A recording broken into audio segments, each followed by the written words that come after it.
Hello, everyone, and welcome to episode number 19 of the Boy Retrocast, the weekly podcast for two guys look back at the show that shaped their lives. I'm Blake.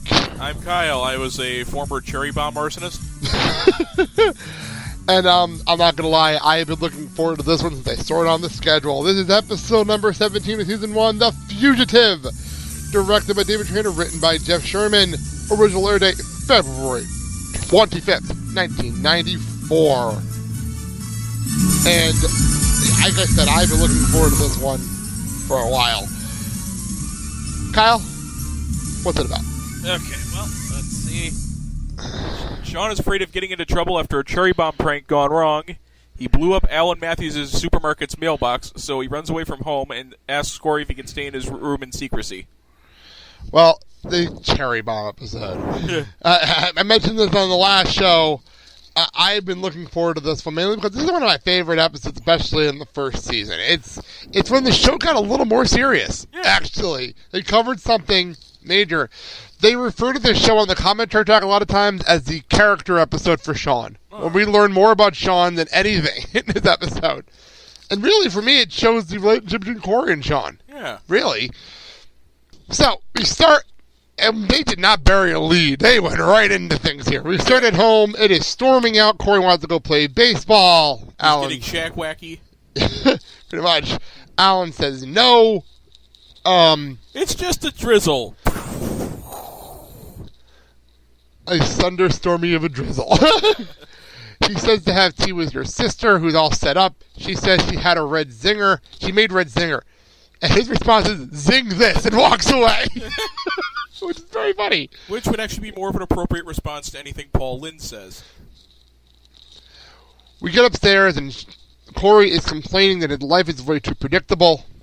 Well, that's about to change. You can't even... Because then Cory's attacked by a member of The Walking Dead. Oh, no, wait, it's Shawn. Or is it Shawn? He goes to turn the lights on, and Shawn tells him, don't turn on the lights. The cops are after me, maybe even the FBI. You're not involved unless you want to be. I'm in. Hit the theme song. And boy, do we got a ride to go on now. Strap yourself in. You'll be paying for the full seat, but you'll only need the edge. Here we go. Shawn, we got back from the theme, hit the lights, and Shawn is explaining this. How'd you get in the house? Climbed up a tree into the window, and it's a fugitive. Hence the title of this episode. Our fugitive has been on the run for 90 minutes. Average foot speed over uneven ground, barring injuries, 4 miles an hour. That gives us a radius of 6 miles. What I want out of each and every one of you is a hard target search of every gas station, residence, warehouse, farmhouse, hen house, outhouse, and doghouse in that area. Checkpoints go up in 15 miles. Your fugitive's name is Dr. Richard Kimball. Go get him. Shawn has had a cherry bomb, apparently. I'm not quite sure why. They never explained to me how they got the cherry bomb. That's the one they never explained. Is that he has it. Yeah, they never explained that little detail. But anyway, that's the point. He's contemplating using the cherry bomb. Doesn't know how to use it. Doesn't know what he wants to do. But the cherry bomb's talking to him. Wants it to light it. It's just all like really crazy. But he wants to light it, so he goes for a walk, and he gets to the market. Oh, he gets to the K Street, and Cory, you blew up K Street. With a cherry bomb. I love Cory, though. Cory just over-exaggerates everything. And he's like, I went to the market. You blew up the market? Wait, it's my dad's store. I have mixed feelings. Feelings about this. So then he found a matchbook. Yeah. And suddenly the cherry bomb was lit. I love how he told the story. It was a great story. And then he didn't want to throw it because he didn't want to hurt people. Reasonable. Yeah. Reasonable. So he mailed it. He mailed it to Abu Dhabi. Very nice call. Very nice pull. Very nice. He put it in the mailbox and blew up the mailbox. Well, he didn't exactly destroy the mailbox, but it did puff out like a fat guy burping. Great line. And I did find it kind of creepy that he enjoyed the fire and watching the freaked out faces of people. Shawn, are you a fire starter?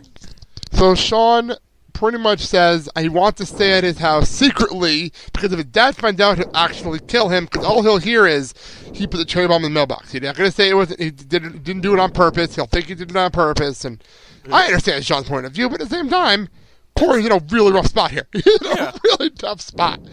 Cory does not do well in rough spots. We know this already. Mom's dating another guy! Exactly. With another guy! Do I have to draw you a picture? For those who are new to the show, go back a few episodes, and that makes a lot more sense.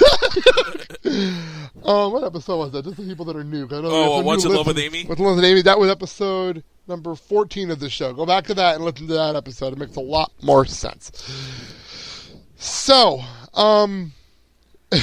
but he's going to help Shawn because he's an accomplice boy.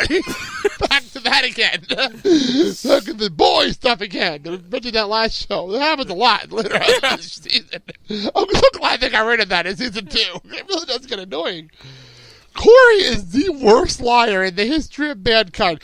But the best part is, and I reference it all the time, Girl Meets World, Riley got this trait from Cory. She is the worst liar. And Shawn even goes, I know you, man, you don't hold up all the situations. You act funny. Promise me you'll act cool. What did you know? That's the creepiest fake smile of the history. And then we cut to Cory loading up his plate with the rest of the meatloaf for the plate. With cleaning up plates. Like, what the fuck? It's because with a smile that just says, I will eat your soul. And I do love Alan asking, what's up? Yeah. I have a lot of homework. I'm going to go upstairs and do my homework. And then a big boom happens. And my homework fell off my desk. And everybody goes, I just need a fuel for 2, even though there's only one of me up there. What? Yeah. You're grounded for 2 weeks. For what? I don't know what, but from judging from how you're acting, it's got to be a 2-week. That was funny. That made me chuckle. I was like, that's so something that would be real. Very, very funny. So we cut upstairs. And I love Cory. What are you, pulling? Shawn is wearing Cory's clothes. And he looks like Urkel. Well, Cory to tell him, you're in wet clothes, put on some dry clothes out of my closet. And Shawn now looks like Urkel. We did miss the joke, though, where Cory's trying to figure out where Shawn's going to stay secretly. And he's like, I can hide in your closet. And he opens the closet, and all this shit falls out of the closet. Yeah. And he gets that.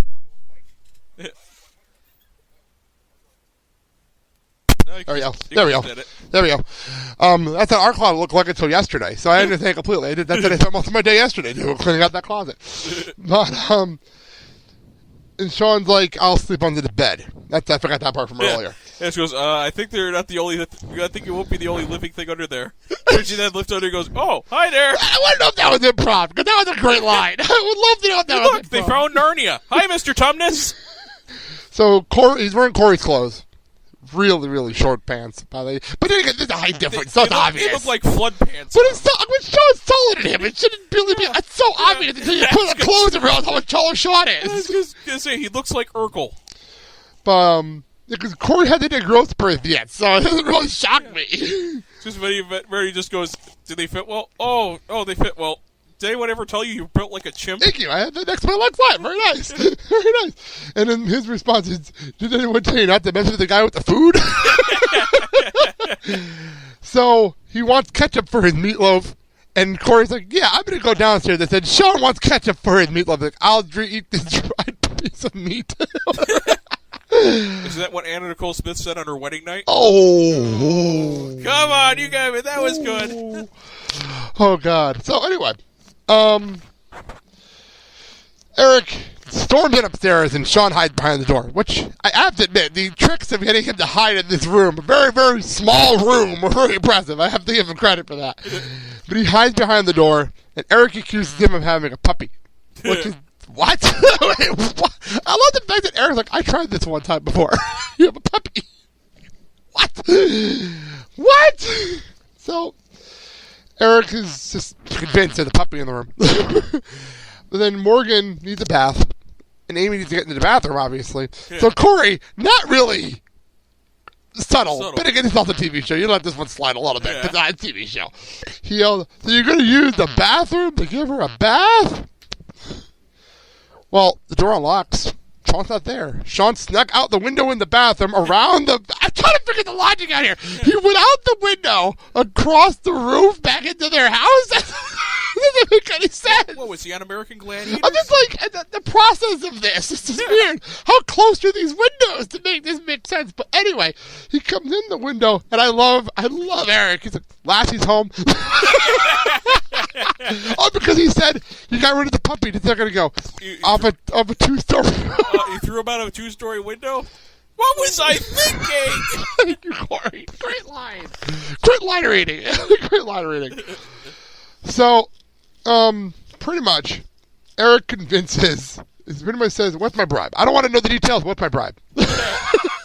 Because if I know stuff, I'm just going to have to lie later. Exactly. I'm going to give Eric logic points there. It actually makes sense. Why am I don't need to know. I don't need to know, but you're hiding something. You're hiding something. Where's this intelligence later on? I know, seriously. It actually made sense here. It's like, I'm not going to lie for you, but I know you're hiding something. You don't want our parents to find out, so I'll use you to my advantage. So you'll do my chores until pretty much all this is figured out. So there you go. It makes sense. I really don't blame Eric for that at all.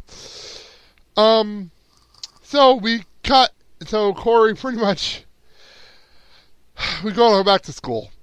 And Topanga, to her credit, I completely forgot that she actually pretty much sided with Shawn. I think it's a very nice political statement. But even though you look at it, she did not see a problem with it, which says a lot about their friendship later on. You know what I mean? That actually says a lot about their friendship later. Oh yeah, Mr. Underpants. Oh, Shawn's friend, Shawn and Topanga being friends later on, it actually makes a lot of sense.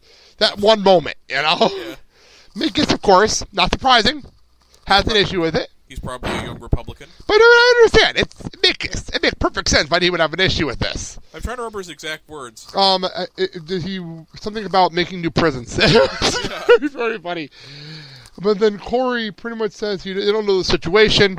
Yeah. And that's when Feeney walks in for class. Yeah.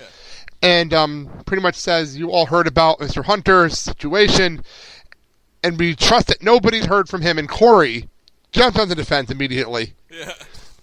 And pretty much says he knows nothing, but said all the details that nobody else knew. And Minkus called him out on it. And I don't blame Minkus here, because as much of a dicky move as it was, Minkus, to his credit, was sort of like, he knows! He knows something! So Feeney gets everyone to calm down. And also, Cory grabs him and just goes, Mr. Matthews, unhand that Minkus. Oh, I smell a nerd with 9 fingers. Here's 9 fingers, Mr. Matthews. Unhand that Minkus. I lied. So then I look at the board and I'm like, oh yeah, I forgot about this part. He's going to read The Telltale Heart by Edgar Allan Poe. But let's be honest, Feeney probably knows what's going on. Oh, Feeney obviously knows what's going on. It's obvious in his face. He knows. He's just turning the screws at this point. When you realize the end of this episode, all of this makes a lot more sense. You know what I mean? All of this makes a lot more sense watching it back. But he's reading The Telltale Heart by Edgar Allan Poe. Yeah. Which, the way it was set up, is like, oh, this was set up, he was going to read this anyway. This is all tied in. It makes sense. That's what I love about this show. Yeah. Well, this version of the show, this season of the show. It might seem like it's tying in with the story, but the way Feeney words everything, it was going to go on anyway, despite what's going on in the show. That's how this felt, you know? Makes sense. Although, given that he lives next door to Cory, he probably has this. But it was tied in. It was tied into everything else. But it was like page number 186 or something like that. So I'm like, okay, well, it ties in perfectly. Cory, though, and I love the dramatic effect of this, as they zoom in on his heart pounding.